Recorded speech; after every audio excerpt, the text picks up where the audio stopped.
from speechmodification.com, and this is my Smart American Accent training. Welcome to our live Saturday question and answer class. You can ask questions in the chat at any time about American English pronunciation, American accent, intonation, words that you have trouble pronouncing, or whatever will help you improve your fluency and communication in American English. At the start of class today, I'd like to talk about a phrase, not bad at all. And I want to look at the written words here and how they differ from how it sounds when we say this phrase. This was a request from a viewer, and it's a good example of how we don't break after every word in fluent speech. So when you're working on improving your pronunciation and sounding natural and fluent in English, it's important to think about where the stress in the sentence lies and how things connect and change as we link. So rather than thinking of this as separate words, not bad at all, we want to look at where we stress and why we change and reduce the other sounds. So in the phrase, not bad at all, all is the most important word because it comes at the end. It's a content word. Of course, all of the words here, especially not and bad, have some meaning and have some value, but according to our intonation patterns, all is going to be the word that is the longest and has a clear vowel. So I've capitalized that here for you, and we can think about, as a result, because all is stretched, the not bad at all, these three words are going to be faster and linked. And so specifically, we'll look at how we link them. We want to think about it as kind of that these go quickly and this is drawn out. So if I'm thinking about it in terms of the rhythm, not bad at all. I also like thinking of these as being kind of squished together and all stretched out. So thinking about not bad at all. In order to be able to be fast and fluent on the words not bad at, we link them and reduce sounds. So I've rewritten it for you here with the actual sounds. Letter O in not is an ah vowel. That doesn't change. But because I'm linking not to bad, I don't actually say not bad. I'm not going to let that T out.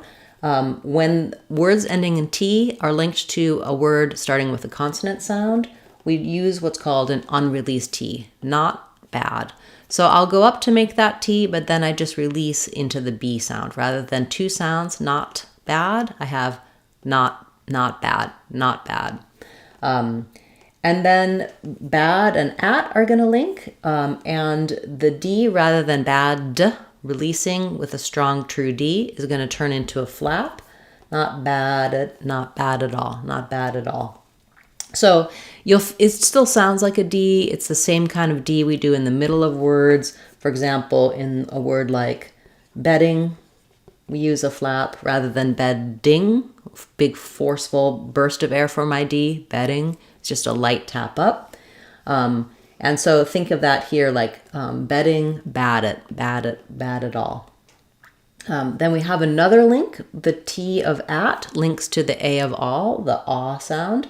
And it also becomes a flap. So I've rewritten that for you here with a D, just because oftentimes if you see the T, you might not think of these sounds as being the same. In the linking, they both turn to flaps. So that's just like the word bedding with the T and bedding with the D. Both of those are flap sounds. A light tap up. It's like one roll of a rolled R. If you roll R's in your language, you can think of these as R sounds. Bedding, bad at all. I really want to have my length on all, and then my T is just a little flap linking them together. So it's most natural to use these reductions and linking in fast speech. One way to build up your confidence in doing that is build this from the back. So you would say all, at all.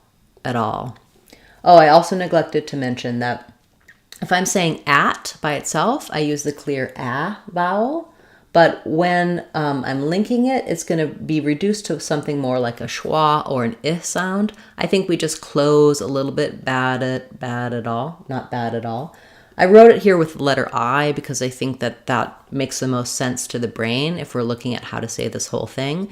But just know that we have that kind of a reduced vowel there, not a clear ah, but rather a reduced ah. So going back to our backwards chaining, that is working from the back, you're going to hear all, at all, at all, bad at all, bad at all, not bad at all, not bad at all. You can also try practicing all this linked part, not bad at, not bad at, not bad at all, not bad at all, to have that speed. Or you can slow the whole thing down. It just sounds a little less natural if I go slowly on the linked parts, but that would sound like not bad at all, not bad at all, not bad at all. And then speed back up to a natural pace to be able to say the phrase. So this is just an example of how we connect in fluent speech. Of course, as we are able to learn these patterns of how we say T's and D's at the ends of words, how we link, and how we compress words and stretch others, that tends to help you with your overall fluency. But T's and D's are a great place to start with this practice because that's one of the very typical American sounds. How we say T in the middle and ends of words is really a part of the American accent. And it does tend to make it easier to be more fluent when you're speaking. So you can break down additional phrases. You can find help for all of these different patterns in our Real Talk playlist and our Fluency playlist here on the channel, as well as in our Real Talk online course on our website, speechmodification.com. I break down all of the different linking and reductions that we do, and I give you lots of examples that you can use for practice for phrases, using TV and movies to practice, everyday common phrases, and just what those patterns are and how to apply them in your speech. So you can check that out on our website, speechmodification.com. That's our Real Talk Advanced Fluency course. Okay, thank you. Welcome, everyone. It's nice to see so many of you here. Please feel free to put your questions in the chat at any time. I'll turn to those now. You don't have to ask about this topic that we started with. You can ask about something else as well. We have a question about words in the past, pronunciation of things like warmed up or asked him, and the soft sound of the ED. This is a great topic. I have a number of videos talking about past tense pronunciation, but let's go through it a little bit now. You can also get more help in the lessons in our Smart 6-week course for past tense pronunciation and in our Sounds of English course. So the letters ED can say three different things at the end. ED for past tense say the T sound in a word like asked, because it ends with a voiceless k sound. So when the verb ends with a p, t, k, or f, or a sh, or a ch, no voice, like p, p, I'm not using my voice to say that sound, or k, ask, we don't add a D or an ED sound, the ED says T. So asked sounds like that. I asked. Now you're asking about I asked him, where I can say it with a T, I asked him, or I asked him. So if I use my H in him, then I'm going to have a T. I asked him, I asked him. If I drop my H, like I asked him that last week, then my T is going to change to a flap, and it'll sound a little bit more like a D. I asked him that. So that depends, that shows you exactly what happens, just like we were talking about with the linking, that when we have a T at the end, if the next sound is a consonant, we're going to either use an unreleased T, asked him. In this case, because we have sk and t, we use that true T. Or if I say like I asked it, or I asked him, and I'm dropping the H, if we link to a vowel sound, then it turns to a flap. So that's the first thing, that ED can say T, but then T changes depending on what follows the T, so it makes it a little tricky. Most of the time, though, the letters ED just say the D sound. So examples would be moved, played, listened for all vowel sounds and all voiced consonants. If your verb ends with any voiced consonant or any vowel sound, then your letters ed are going to say the d sound. So your other question was warmed up. We're going to do, because the is a voiced sound, then d is going to say d. So it's going to sound like warmed. I'm writing that with an O because WAR says the or sound. But that looks like wormed, which has the sound. So visualize it whatever way you want. But what I'm trying to point out here is that we don't have warmed, but just warmed. And if I'm linking to up, then I get my flap again. Warmed up. So you might find that's a really helpful technique when you're trying to do most of the categories, most of the past tense that end with the d sound, is think of the d going to the next word, like moved it. You can think of it more like moved it rather than moved it, because the vd, moved, might be hard for you to say, but if you say moved it, you're still saying the correct pronunciation of moved, but you're linking it. Also played it, needed it, etc. Needed is a good example of the final thing that letters ed do, which is they can say a whole syllable, id. So this happens when a word ends with T or D already. Wanted, needed. We have to add a syllable because we can't just add a T or D to another T or D. So verbs like want, need, add the syllable. Most of the time, you're going to have the d sound for past tense. And then for a few voiceless sounds, you're going to have the t sound for past tense.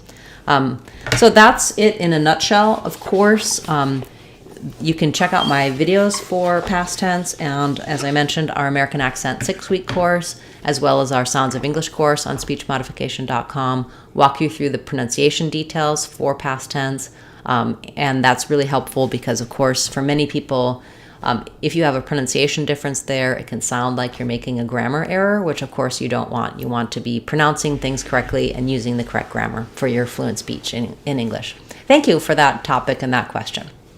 Okay, welcome to one of our channel members. It's so nice to have you here.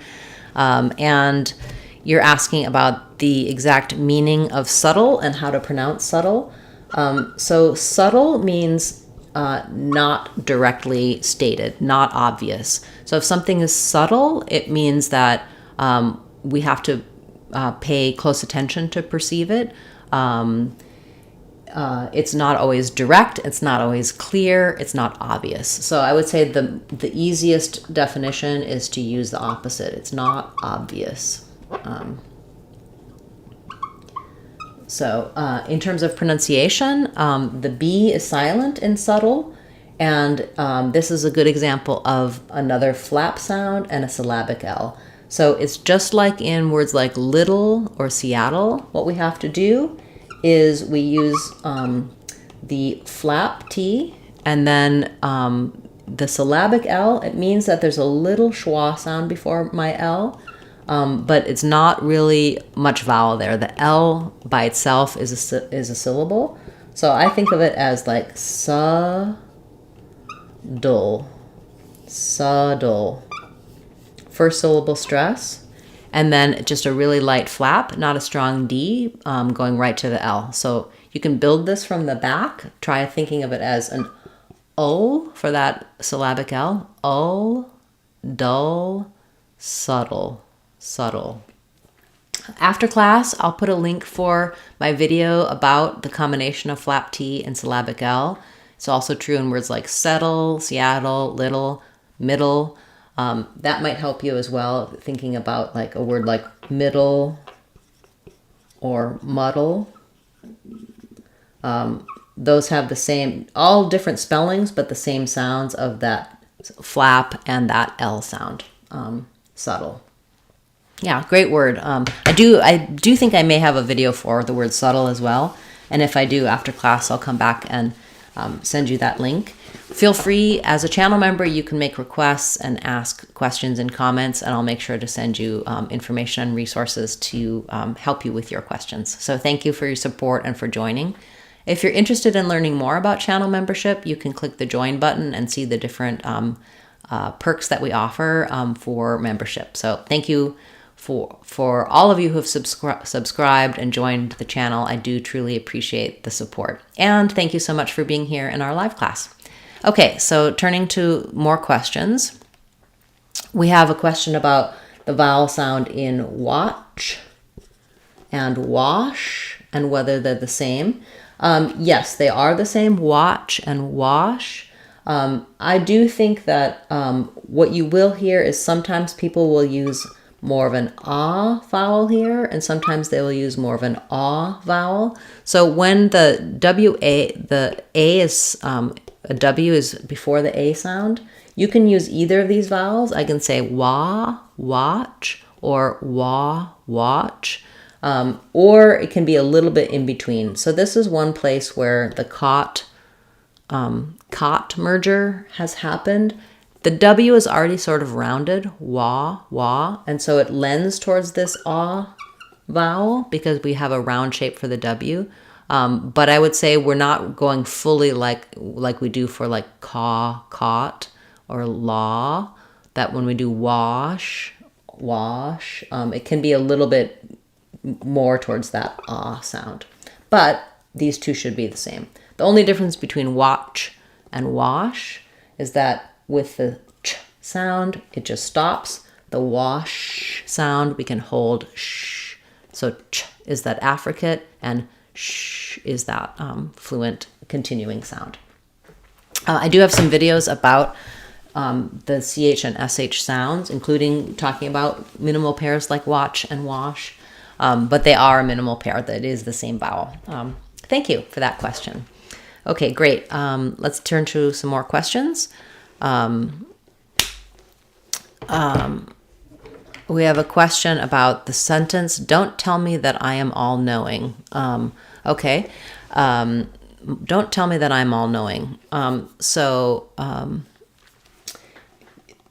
would say me that you wrote I am. I think we would typically reduce that to an I'm. All-knowing. So again, here's where we would stress on all-knowing. No is the syllable that gets the most stress. So we're going to do some linking before that. Don't tell me that I'm all-knowing. We would have don't tell. We use an unreleased T here. Don't tell. Don't tell me that. Don't tell me that. The that could get a little bit reduced. It's again an example of if I'm saying don't tell me that, I would have a clear ah. Don't tell me that. It's going to sound a little more like that. Don't tell me that I'm, and then it'll change to a D as it links to the I. Don't tell me that I'm all. The M can link a little bit to the all, and then we're having more length on no. So don't tell me that I'm all-knowing, but feel free to tell me that I'm all-knowing. No, not really. I hope that helps you with that phrase. One thing I'll suggest is that you can always, on any of my videos, slow down the playback speed to 0.5 or 0.75 if you want to be able to hear how those linking and connections sound in phrases, or if you want to hear the vowels more clearly or more slowly. Then you can speed it back up to imitate it at a natural pace. But I really like slowing down videos to be able to hear what's going on for the speech, especially if some of the sounds are challenging for you. Sometimes those models can be helpful. Okay, great. We have a question about the word thwart. Nice to see you here. I noticed that you made this request during the week. So the letters W-A-R, when they're together in English, typically, rather than saying an R sound, we'll say an OR sound. So thinking about that as being an OR will help. Same thing happens in words like war. It's the same. We went to war is the same as we wore the clothes. Same pronunciation with the OR vowel. So the same thing happens here in thwart, thwart. I would build it from war and then add your th back. So war, thwar, thwar. So that thw is kind of a strange combination because my lips are rounded for the war, for the W shape, and my tongue needs to be between my teeth for the th. Thwar, thwar. So just try practicing pulling the tongue back quickly and moving the lips closed for that rounded w sound. Thwar, thwar. So thwar, and then finally thwart. You can either use a true T, thwart, or it's going to follow the rules for T. So we want to thwart the, we're going to just use that unreleased T, etc. Yeah, so WAR words can be confusing. I do have some videos talking about when W is before R sounds and how it changes the vowels, those R vowels. Good word. Thank you so much for attending class and asking about that. Okay, we have a question about the word suggestion. Suggestion. So I do have a video for this as well that I can send you a link to. But basically we stress on the middle syllable, suggest. This G says the J sound, so it's this sound. We have the vowel schwa. It's actually an unstressed schwa in the first syllable. So looking at sug with an unreleased G. Jest is stressed. Gestion, suggestion. This is a CH sound, and then a schwa. So how I would write that is suggestion. Suggestion. But we don't really let this G out, so you don't really need a strong suggestion. Suggestion. So you do want to stop the air in the back of the mouth, suggest, and then you burst it out here with a j sound. Suggestion. That was a good suggestion. Thank you. Okay. We have a question about the meaning of gaslight or gaslighted. So basically, what that means is to try to pretend that something did or didn't happen. So if often it's trying to undermine someone else's belief about the past. So we tell a lie to someone and we make them believe that what they experienced wasn't true or was, we kind of perpetuate a lie about something that didn't happen or that did happen, telling the lie and making that person doubt their own experience and their own beliefs about what happened. Yeah, so that's the meaning of that. Okay, we have a question about the words pat and pad. Let me read your question. If we pronounce pat fluently and linking it to each other, it sounds like pad, and they would have the same meaning. So how to differentiate? So yeah, so if I'm saying like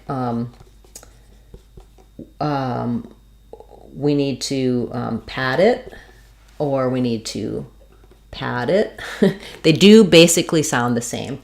The only subtle difference is that for words that end with T, so those will both sound like pad it. So context is going to tell somebody the difference, like we need to pad it with some extra stuffing. Oh, did you see the nice bunny? Did you pad it? So really there's not a difference between these two pronunciations. The only thing that's very subtle that you might hear is that when there's a D at the end of a word versus a T, we hold this vowel a little bit longer than this one. And where that matters is if we are saying them by themselves, or if we're saying, for example, pat the versus pad the. There I do hear the difference that Because I'm not releasing the T or the D, pad is going to be longer than pat. Pat the, pad the. So that's one of the differences between voiceless and voiced sounds. We hold the vowel longer when something is voiced. But when we're linking and we're using a flap, pat it and pat it, that's really not a very significant difference. This might be pat it, but you probably can't really hear that difference because the flap is voiced, so they both kind of have the same vowel length. So context will tell the difference. If we're linking to a consonant, though, this one should be short. Pat the cat, pad the couch. Great question. Thank you for that. I do have more details about that topic in our Sounds of English course and in some videos here on the channel to kind of walk you through those differences between the voiceless and the voice sounds. Very nice. We have a question about class timings. So this class typically is the same time every Saturday morning. Occasionally I might have to miss a Saturday, and then you can see on the channel page, on our community page, I always will have the upcoming videos and you can see the dates and times. But Saturdays at this time is our typical live class. And for channel members, I do the channel member videos and those classes typically when I have requests from channel members. So those are not on a set schedule. Okay, wonderful. It's great to see so many of you here this morning. I hope that you're, if you're here in the US, enjoying a long weekend for the Memorial Day holiday, and of course elsewhere in the world, enjoying your Saturday if you have a Saturday, a day off on Saturday. I'll be back again on Sunday. We'll have our special Sunday video looking at fluent speaking. We'll have our mini Monday, which is our shorts or short videos covering a specific word or topic or name. On Wednesdays, we have our Word Wednesdays. Those are our continuation of our Word of the Day series from previously, where we look at words that you've requested.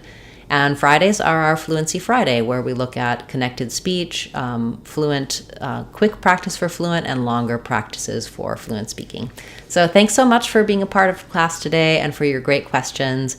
If you're watching this later as a replay, do feel free to leave questions in the comments as well. And you can find lots of resources on our community page, in our search box on the channel, or leave me a comment and I'll direct you to where you can find answers to your questions and your resources. Thanks so much for being a part of class today, and I look forward to seeing you in our next class.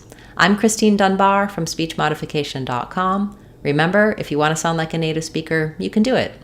speechmodification.com. Bye, everyone. Hope to see you again soon.